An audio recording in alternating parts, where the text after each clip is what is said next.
on an all-new Dr. Phil. Obsessed with her dad's sudden death. I know my father was murdered.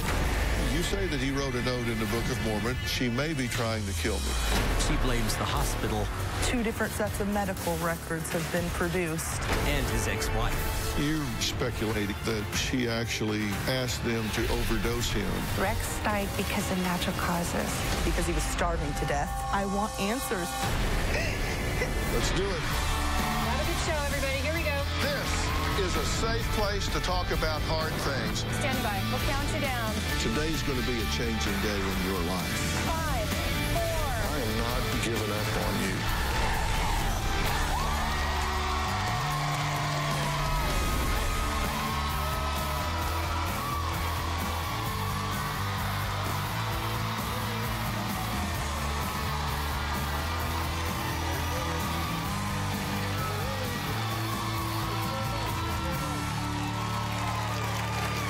You know, today we are going to do our best to unravel a family mystery at the request of a daughter who says she is obsessed with getting to the truth about her father's sudden death.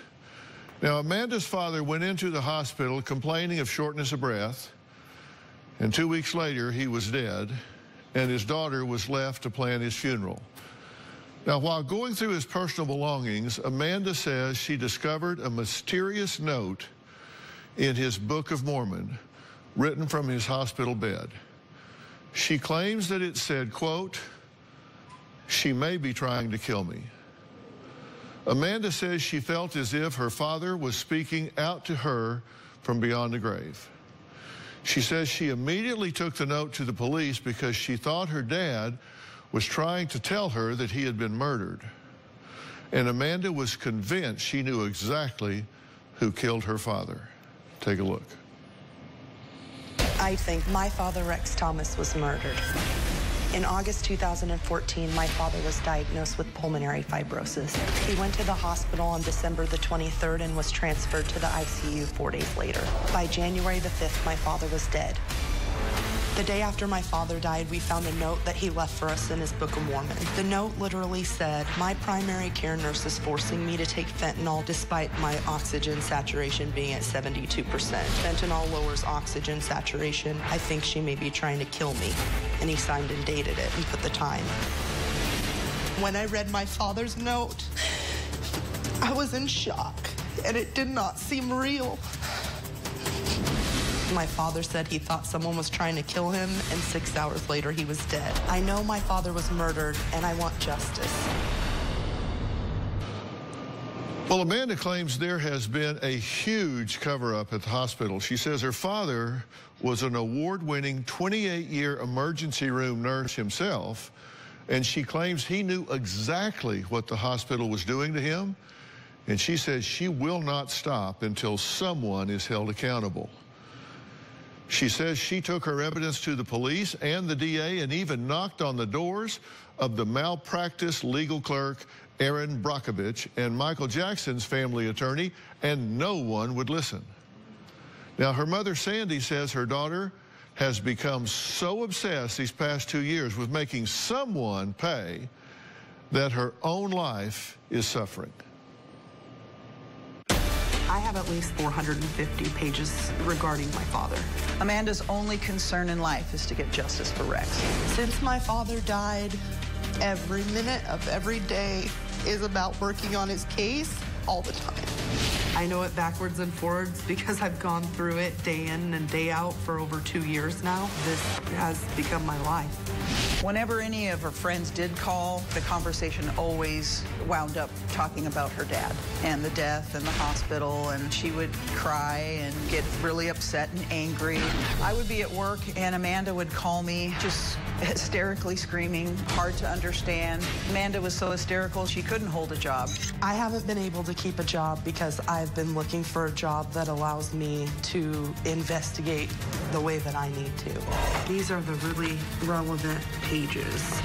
Before Rex died, she loved to go out and karaoke and meet people and dance. She used to really want to get her degree, and she had goals, and then all of a sudden, it was nothing. It's like this is written in my DNA now. I believe that somebody in the hospital killed my father. I won't stop fighting for my father until I get all the answers. Okay, first off, I'm very sorry for your loss. I mean, I hate that. I've buried both of my parents. I know it's tough. It is. So I'm very sorry about that. How do you feel about this? Well, I understand why she's trying to find answers. You know, I believe that something happened to him, but I definitely want to see my daughter happy and productive. So you think something is amiss here? You're not Yes. sure what? I do think there's something amiss. I believe he was at the end of his life. I really do. But I don't think it was going to be that night. But you're convinced that he was flat out murdered. That's a big word. Yes, sir. Murder is a big word. I don't think that it was like, I'm going to murder this person, but what I really do believe is that they were sick of him being adamant about what the treatment plan that he wanted was. If you give somebody something that is against their will and they die from it, then you are, in essence, murdering them. And that's what I believe. Okay, but now, this is a serious allegation because Yes, sir. what you're saying is if you annoy the staff, they kill you.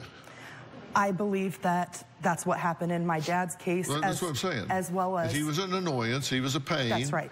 And so they thought, well, okay, we'll just shut you up.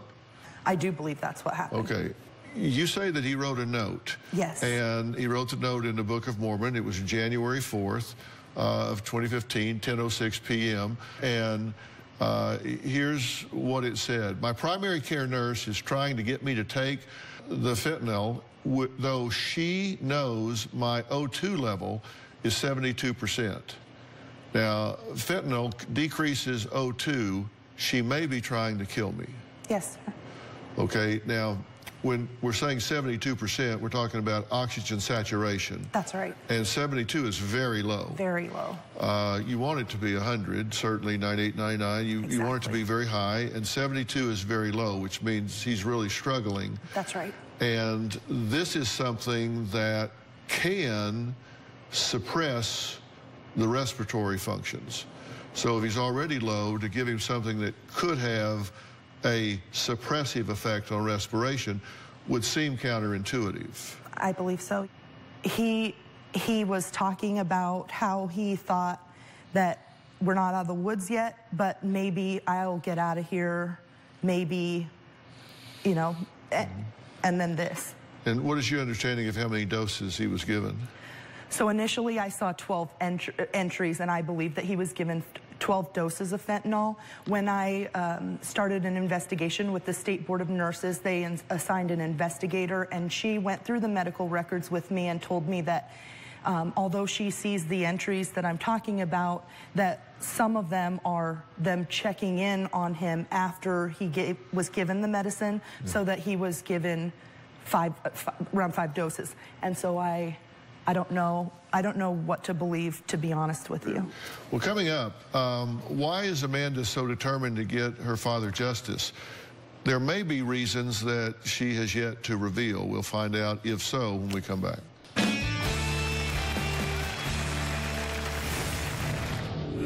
I know families are constantly looking for justifications. If I did not have evidence, then that could be said about me, but I do. And later, you seem agitated. Extremely. It's not true. None of it is true. This has been an unending nightmare. Tomorrow on an all-new Dr. Phil. Do her parents regret adopting her? I wondered what it would be like to have my own children. She is your own child. They say she's explosive They put locks on their doors. She was getting physical and mentally ill. I was put in handcuffs, sent to the psych ward. You can't have a psychiatric hospital parent your child. Did you lie about her needing detox? No. You said on the tape you lied. That's tomorrow. When I was a kid, I was daddy's girl. Once my father got very heavily into religion, he totally changed. I've always struggled with my weight.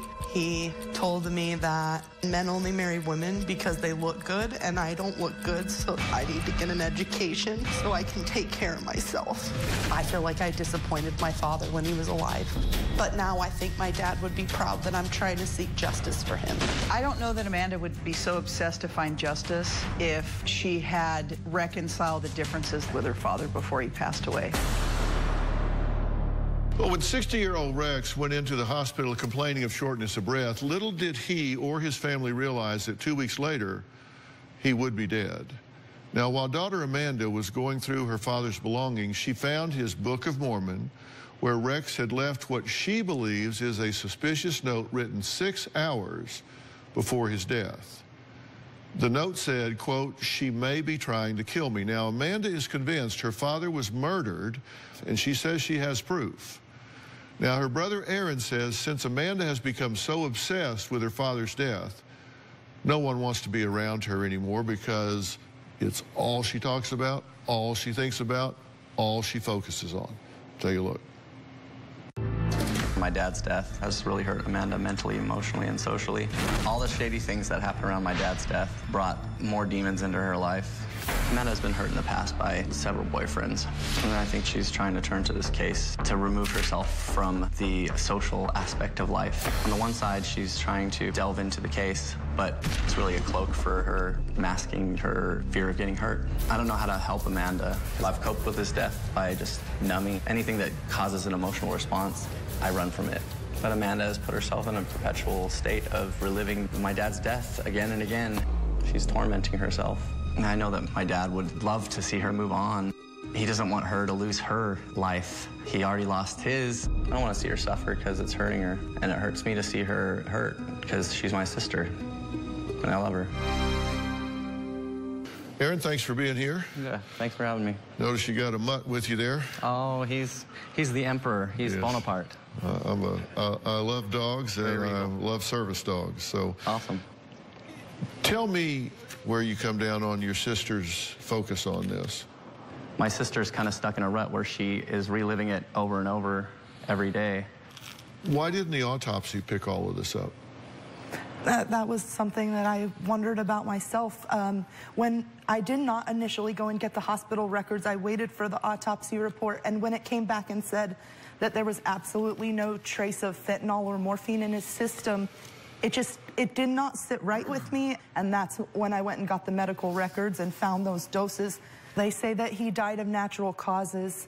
According to the medical examiner, the cause of death was listed as coronary arteriosclerosis and recent thrombosis complicating the arteriosclerotic cardiovascular disease. The toxicology said no unusual medications, toxins, alcohols, or illicit substances.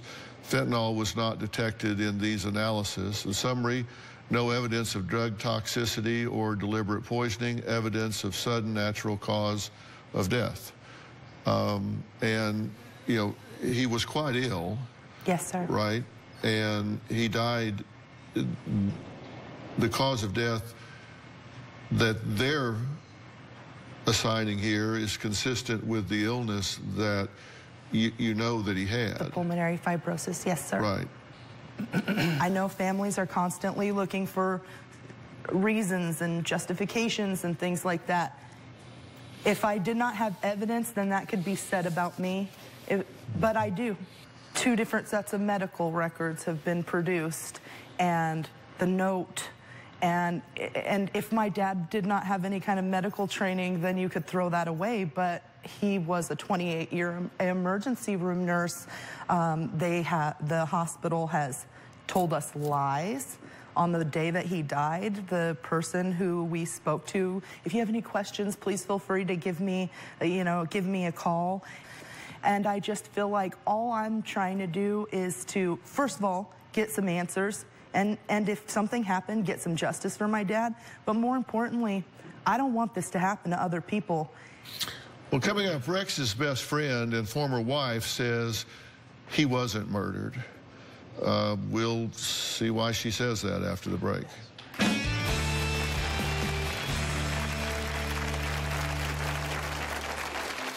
The hospital didn't do anything wrong. Rex knew that he was dying, so when we were talking to the doctors, he asked that they just make him comfortable. Rex was on a lot of drugs. My father had very specific funeral plans, and he expected his ex-wife Brenda to execute them. He wanted a public viewing and then flown to Arkansas to be laid to rest with his parents. However, 2 hours after she told us he was dead, Brenda said she wanted no part of it. I wound up having to ask strangers, friends, family for money. In the end, we could only afford to have my father cremated. I blame Brenda for letting my father down even after he died. Well, Amanda says her dad's ex-wife, Brenda, was acting suspicious when he was alive and then made things even worse after his death.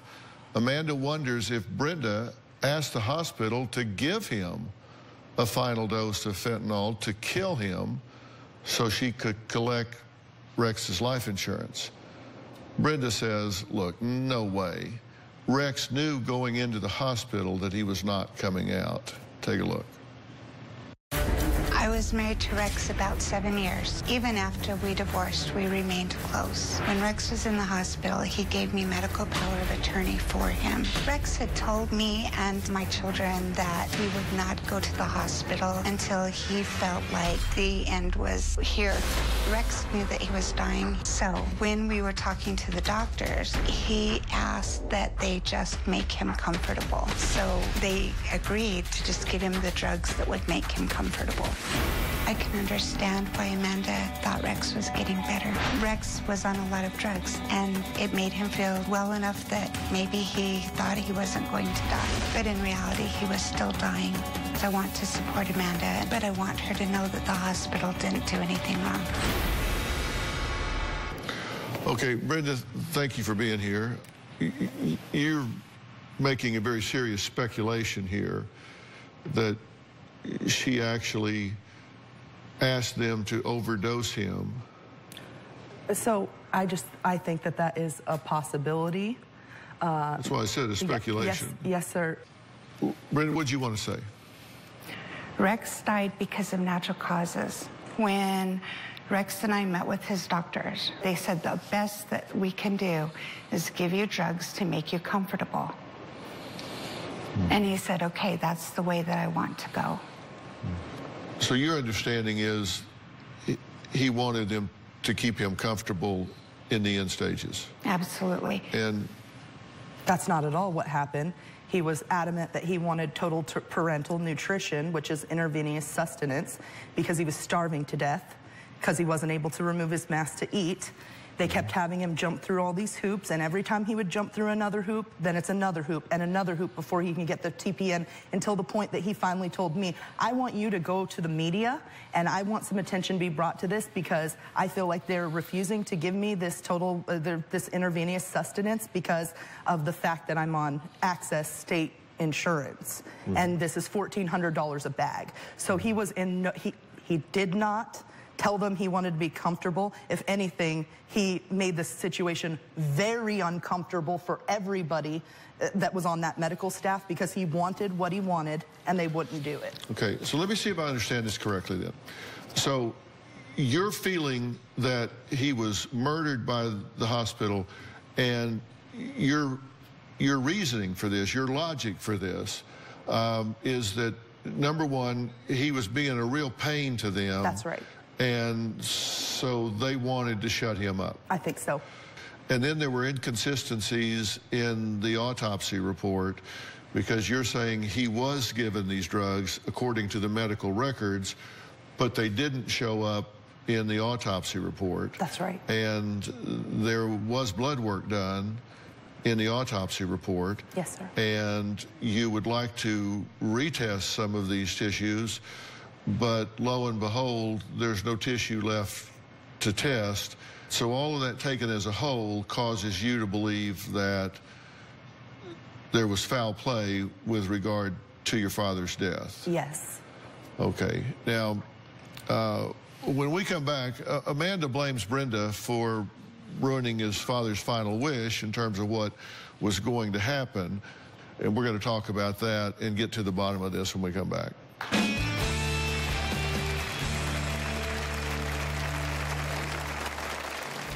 I think Amanda felt like she had to be very competitive with me. Amanda would call her father a lot and want him to do things with her alone. And he would say, she's calling me way too much. I feel like she wants me to be like her boyfriend.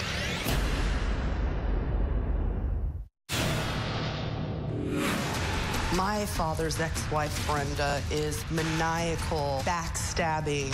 Brenda wanted to destroy the relationship between me and my father. It's very hard to forgive her for that. I know I'm supposed to do that, but I don't really know how.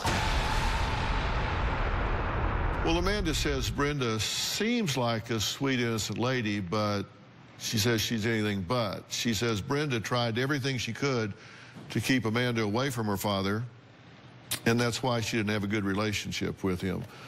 Let's look at this, because I think it might have some bearing on the filter through which we look at these emotionally charged situations, and then I want to talk about what I think actually happened here.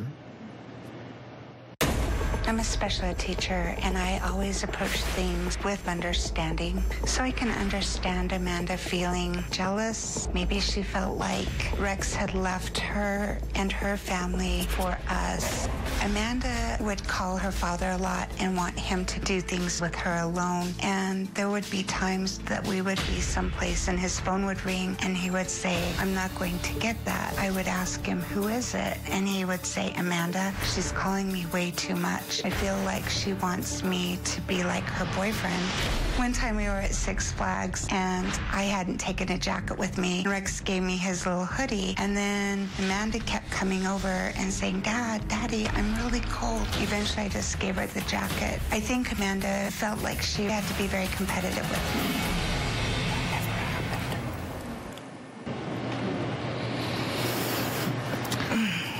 me. You seem agitated. Extremely.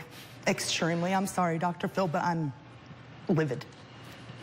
What'd you want to say? It's not true. None of it is true. My brother was there at that Six Flags trip with me.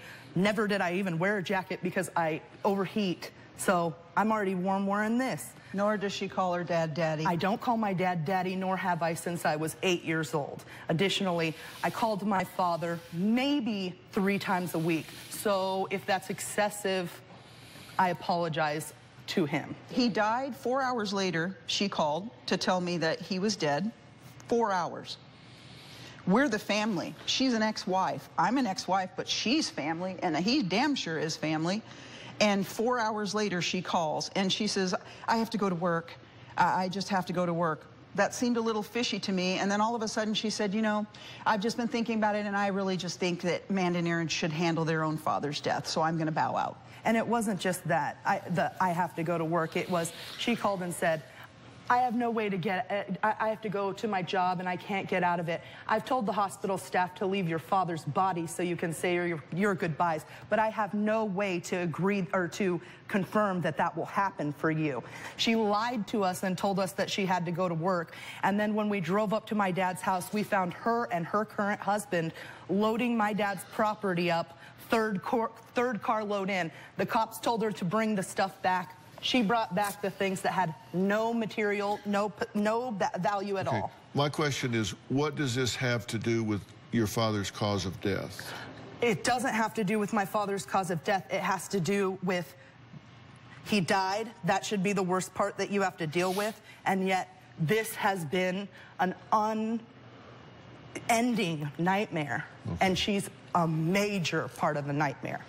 Okay, well, you know, there are two categories here. There's the post-mortem dysfunction yes. among all of y'all. That's right. or there's trying to get to your father's cause of death. That too. And I thought we were here to talk about your father's cause of death and trying to get to the bottom of that. And so I just want to remind you how you want to spend your time. Sure. I really want you to have answers here as best you can. And I'm trying to be really good about staying in my lane. Coming up, I do want to talk about what really happened to Rex. So we're going to talk to someone who does have the expertise to answer these questions, and that someone's not me. But I have brought in a top expert that can weigh in on these things with the medical expertise that I think can be very helpful and informative to you. We'll be right back.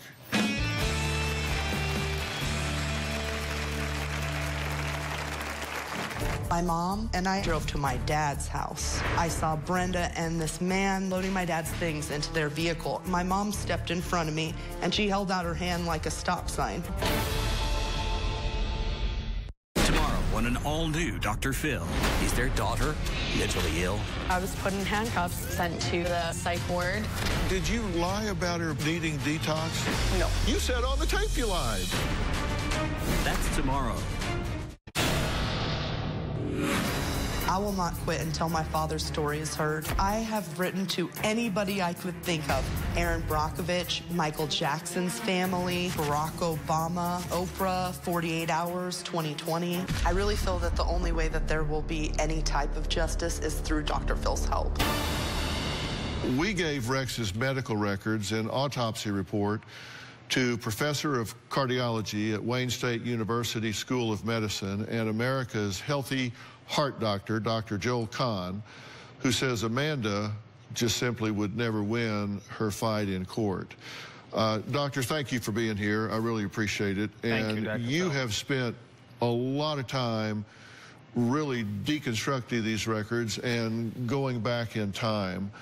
There's three things they need to know. Number one, the medicines that were given to their father were all ordered by healthcare professionals, not by the nurse. The nurse cannot give a medication without a medical order. All these medicines were ordered by people who knew the entire medical situation. It's very important. There's no cover-up in the chart about that. Number two, he had extremely advanced disease on autopsy. There is no question on autopsy. One, he had end-stage lung disease that had been determined and discussed with him, no treatment in the world for. He signed papers to just be treated comfortably. It's called DNR. His days were numbered when he signed that. Number two, he had unknown advanced heart disease, and basically on autopsy was having a heart attack on the evening he passed away, according to the description of his heart arteries, my area of expertise. He was having a heart attack. Of course, nobody knew this beforehand, and that's the case with so many millions of people walking the streets of America, but it's number one cause of death in the United States. And he also had an unexpected, it's called an aneurysm in his belly that could have ruptured at any moment, one of the largest I've ever seen, also typically undetectable. And the third thing, and finally from the autopsy, the toxicology was clear. It's a bit odd, and I understand Amanda's confusion. The fentanyl blood levels that were drawn were actually drawn on blood samples before he died, actually before he was given fentanyl. Of course there's zero, that's not a cover-up, it's a timing issue. It's unreliable, and now it's impossible because the blood sample wasn't retained to know what that level was, but it's actually unreliable to measure it. And one of those was 6 hours before his first dose of fentanyl the day that he died. It was in the afternoon. The third sample was before, same with the morphine. And but it turns out even if we had that blood sample retained, which most medical examiners don't do 2.5 years later, it's an unreliable assay to do it. So it's actually a question she needs to move on beyond, because it can't be answered in a court of law, on a TV show, or any other situation. He died of a heart attack in the setting of 2 other lethal conditions. May I ask you a question? Absolutely. So in the when I did the State Board of Nurses complaint, I was told that there was a second set of medical records that were produced to them besides what were given to us, the family, even though we went over a year after to make sure that all the hospital records were complete. And the investigator for the State Board of Nurses said that In the end of the documents that it shows that your father said that he was uncomfortable and he requested these medications, but you had said if his oxygen level was at 72%, he would not be of sound mind to where we could take his Book of Mormon as something valid. So why can we take his request for said medication as being valid, but we can't take his Book of Mormon as being valid? Well, you know, I do a lot of courtroom work, and it's very common to get an incomplete set of records, then a complete set of records. Not to say a fraudulent. Fraudulent would be criminal, but incomplete, moving to every page. And it's frustrating that didn't happen right at the beginning. It would seem simple. Print them off and provide them to you. But I agree with you. There has to be medical and nursing judgment involved in ordering the drug and when to actually administer the drug. That goes beyond the patient input. And understanding your father being a nurse, there could be some interplay. I agree with you. He would not likely have been of sound mind and body to ask for or reject the medicine. You and I have both been in the room with these patients at the end stages where they're drawing a breath every 15 or 20 seconds, and we don't need a patient to tell us that they're in agony at that point. Well, we reached out to the hospital where Rex passed, and they said the following. The hospital has investigated this matter and found that the care provided was appropriate. Coming up, Amanda says she has a memorial dedicated to her dad in her closet. She'll tell us about it next. The #1 show in daytime is taping now. All we need is you. You're going to be in the Los Angeles area and want to watch a live taping of the Dr. Phil show? Call 323-461-PHIL or visit drphil.com. Tickets are free, and I hope to see you soon.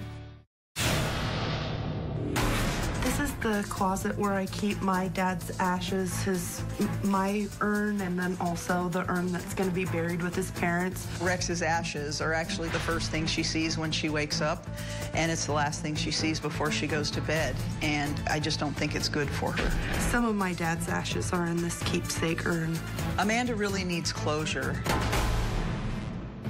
Amanda has been on a mission to solve the mystery of her father's death, and I totally understand it. From everything I have read in preparing for this discussion, it seems that Rex was probably in a lot of discomfort at the end. He was terminal. The hospital was doing what they do.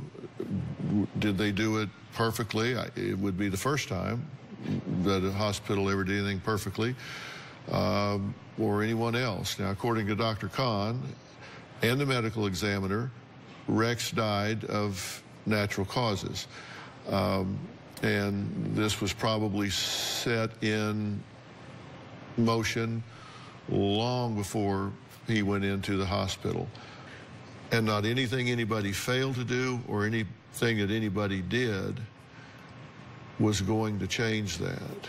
I'm telling you that I see absolutely no evidence whatsoever that there was foul play in your father's death. Now, I want to tell you what I think. I think you had unfinished emotional business with your father. I say that because as you start your grief work, which you haven't done yet, because you've been busy with this, and that keeps you from doing the other. I fear that you have the belief that if you ever let this go, you're letting him go. I want answers. Well, you did your due diligence, and you can look him in the eye spiritually and say, I did my homework, make sure nobody jacked with you, Dad. I did my homework, and I'm at peace that I did my homework. I beat all the bushes. I checked all the traps. I went to Dr. Phil. He brought me Dr. Kahn. We ran the traps here, and I'm at peace that you went for the right reasons at the right time. And I realized letting that investigation go is not letting you go. I just need some help. I do. We all do, Amanda. If I arrange help for you, will you take it? Without a doubt. Look, grief is not an illness. Grief is a very natural process, and I will get you some professional help to help you through that. And your brother as well. Okay? All right. My next guest says she's applied for dozens of jobs over several years, but she is still unemployed. Find out why she believes no one will ever hire her. Next. Today's show is almost over, but we are hard at work on tomorrow's show and beyond. And we are always looking for great guests. If you have a problem you think only I can solve, I want to hear from you. Make sure to log on to Dr. Phil and click Be on the Show or text Phil to 88500. Want to know what's coming up on Dr. Phil? Visit our website and subscribe to our email newsletter. You'll get weekly updates, life strategies, and exclusive video that you won't find anywhere else. Plus, on drphil.com, you can see sneak previews of upcoming shows. Log on today. Now, finding a job is tough for most people, but what if no one seems to be willing to hire you? And you are convinced it has nothing to do with your resume, skills, and experience. My next guest, Elizabeth, says even with a law degree, she hasn't been able to find a job. Why? She says it's all about her age. Take a look. I never imagined at 59 years old I'd have difficulty finding work. I had been a paralegal for 5 years. I decided to go to law school because I wanted to make something of my life. When I started law school, I had to make a decision. You can't work full-time, go to school, and raise a family. I quit my job and went to school full-time. After law school, I sent my resume to law firms that they didn't respond at all. If I did get an interview, the minute I walked into the office, I knew I didn't have it. I had one person make fun of my clothes. I started to broaden my search. I am frustrated that I put in so much time and effort into getting a law degree, but I am never going to stop trying, ever. Well, Elizabeth is joining me along with AARP's Vice President of Work and Jobs, Susan Weinstock. So welcome to both of you. Thank you. Elizabeth, at 59 years old, and I think I can remember 59, tell me what happens when you do apply for a job. Well, I only apply for a job that I'm well qualified for. Right. If I hear back from the employer, the phone interview goes well, and I go into that meeting, I walk through that door, they can see that I'm not 30, and I never hear from them again. After years of employment rejects, how does it wind up making you feel? It's devastating. It's devastating. I wish I'd never gotten a law degree. I took out student loans in the amount of $194,000. Wow. I've stopped telling anybody that I have a law degree because it's hard to reconcile that with continual unemployment. So, Susan, how prevalent is age discrimination in the workplace? Well, it's devastating to hear stories like this all too often. AARP recently did a study of older workers and found that 61% of them said that they had experienced or seen age discrimination in the workforce, and 91% of them said it was common. But the problem is these are very hard to prove. You go in for an interview, you don't know what happens, who they ultimately pick, and how they decide who is the right candidate and what those persons' qualifications were. So what are older workers?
So there is a federal law, the Age Discrimination in Employment Act, and it covers workers and job applicants 40 and older. Again, though, the problem is it's very hard to prove that there was something that was an age discrimination case. But for you, I would say maybe you should try volunteering like in a legal aid clinic. That's a place where you can build your resume, you could build your experience, you can build your network, which can help you find a paying job. Did you know that you had legal protection against age discrimination? I did, and I also knew that it was very difficult to prove and hard to pursue as well. Right. I will never stop trying. It's just difficult. Well, I mean, I know it is, and since a resume is the introduction to a possible employer, you have some suggestions to age-proof a resume, right? Right. And first, you say emphasize recent career experience and achievements, right? When you emphasize what you've done, emphasize what's relevant to the job, and tailor that resume to the job that you're applying for. It takes a lot of work, but it's worth it. And you say remove graduation or school dates. Why is that important? Well, unfortunately, there are employment algorithms that actually will screen out workers of a certain age. So if you include those dates on your resume, they can screen you out. You'll never make it past the screen. So you'll never get to the interview. Exactly, exactly. So if it's a big corporation, they'll take you out before you ever get there. Right, so hopefully you can. Sometimes you can't. They force you to put those years in, but try to, if you can, avoid that. Okay, the next one is really interesting. You say avoid including a career objective.